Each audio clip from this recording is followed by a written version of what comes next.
Moji su roditelji dugo godina radili kao menadžeri na Maldivima, u nekakvim hotelima i tako dalje. Tako da ja od uvijek sam znala da kad tad ću početi raditi u tome. Međutim, nisam bila sigurna da li želim studirati hoteljerstvo, jer za mene uvijek bilo, ok, hoteljerstvo možeš raditi, ali treba ti prakse. A pošto sam išla u srednju školu u Hrvatskoj, nikako nisam mogla naći nekakav faks koji me zanimao toliko da bi išla u njemu. I onda sam upoznala nju i nakon prezentacije nekakvih fakulteta u Švicarskoj sam vidjela da u biti negdje vani ima ta kombinacija teorije, znači ugostiteljstva i tako dalje, marketinga i sve što ide uz to, ali i prakse, što biti bilo meni nešto najbitnije je to. Zato sam odlučila za Švicarsku.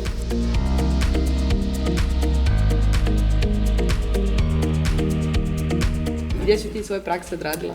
Ja sam prvu odradila u Ženevi, pošto sam htjela praksu i da naučim francuski već kad je usput, a drugu praksu mi je bila želja jako ići na Tajlandu. I onda sve u nekim 5 zvjezdicama i to zahvaljujući faksa u biti smo imali taj International Recruitment Forum. Na fakultetu zaista učiš, radiš projekte koje ćeš u stvari raditi kad počneš raditi.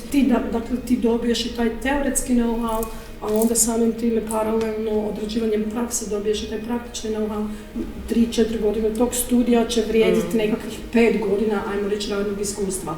A kod nas, nakon završetka faksa, nemaš nikakvog iskustva, nemaš pojma, imaš samo taj papir, nemaš ništa. A ovdje si već u prednosti u startu, dakle, mogu raditi bilo gdje. Ja sam ok za raditi bilo gdje. Siguran si sam za sebe da možeš krenuti raditi bilo gdje. Evo, danas ja imam 3-4 nekakva headhuntera koji mi biti stalno šalju poslove i stalno želiš tu. Eto, to vam se može desiti, ali to stvarno, evo, iskreno. Ti imaš to mogućnost primijeniti u nekakve projekte.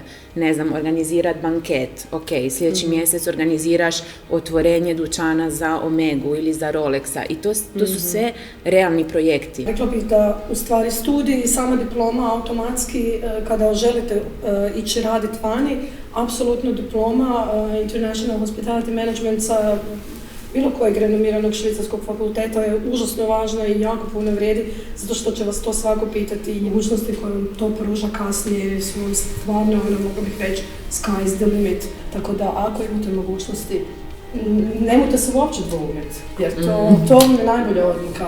Ako odlučujete između studiranja u Hrvatskoj i nekog bilo kojeg fakulteta kod nas, opet nemojte krivo shvatiti, ne umanjujem vrijednost, apsolutno ne, ali neusporedivo je. Kogod ima mogućnost i kogod ima podršku svoju ili od roditelja, ako što sam ja imala i to, nemojte razmisliti previše, jer to je stvarno investicija u sebe. Ja bih vam samo mogla reći, to je bilo najbolje što sam ja odabrala za sebe u svom životu. Jest da to košta i to je ok, ali što ulagati ako ne u sebe.